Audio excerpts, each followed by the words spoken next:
ഞാൻ ഹിന്ദിയിൽ പറയണോ മറാഠിയിൽ പറയണോ? ഇതായിരുന്നു നരേന്ദ്രമോദി പറഞ്ഞത്. നരേന്ദ്രമോദി പറഞ്ഞത് ആരോടാണ്?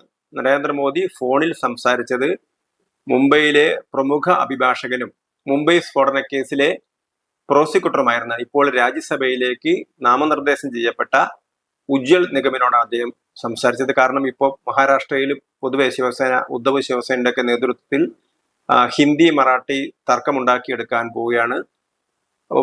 ഉജ്ജൽ നിഗമനെ രാജ്യസഭയിലേക്ക് നോമിനേറ്റ് ചെയ്യുന്ന വിവരം അറിയിക്കാൻ വേണ്ടി നിങ്ങൾക്ക് ഒരു ഉത്തരവാദിത്തം നൽകാൻ പോവുകയാണ്, അത് സ്വീകരിക്കാൻ തയ്യാറുണ്ടോ എന്നാണ് നരേന്ദ്രമോദി ഉജ്ജൽ നിഗമനോട് ഫോണിൽ വിളിച്ച് സംസാരിച്ചത്. അപ്പം നരേന്ദ്രമോദി ഫോണിൽ വിളിച്ച് സംസാരിക്കുന്നതിന്റെ തുടക്കത്തിൽ തന്നെ, ആദ്യ ഘട്ടത്തിൽ തന്നെ അദ്ദേഹം പറഞ്ഞത് ഉജ്ജൽ നിഗമനോട് ഞാൻ മറാഠിയിൽ സംസാരിക്കണോ അതോ ഹിന്ദിയിൽ സംസാരിക്കണോ എന്നാണ്. ആ സമയത്ത് ഉജ്ജൽ നിഗം പറഞ്ഞു, താങ്കൾക്ക് മറാഠിയും ഹിന്ദിയും നന്നായിട്ട് അറിയാവുന്നതാണല്ലോ, താങ്കൾ മറാഠിയിൽ പറഞ്ഞാട്ടെ എന്നാണ് അദ്ദേഹം പറഞ്ഞത്. അങ്ങനെ മോഡി ഉജ്ജൽ നിഗമിനോട് മറാഠിയിലാണ് സംസാരിച്ചത്. പക്ഷെ അദ്ദേഹം അപ്പോഴും ഒരു തമാശ കലർന്ന സ്വരത്തിലായിരുന്നു ആ ചോദ്യം ചോദിച്ചത് എന്നുള്ളതാണ് കാര്യം.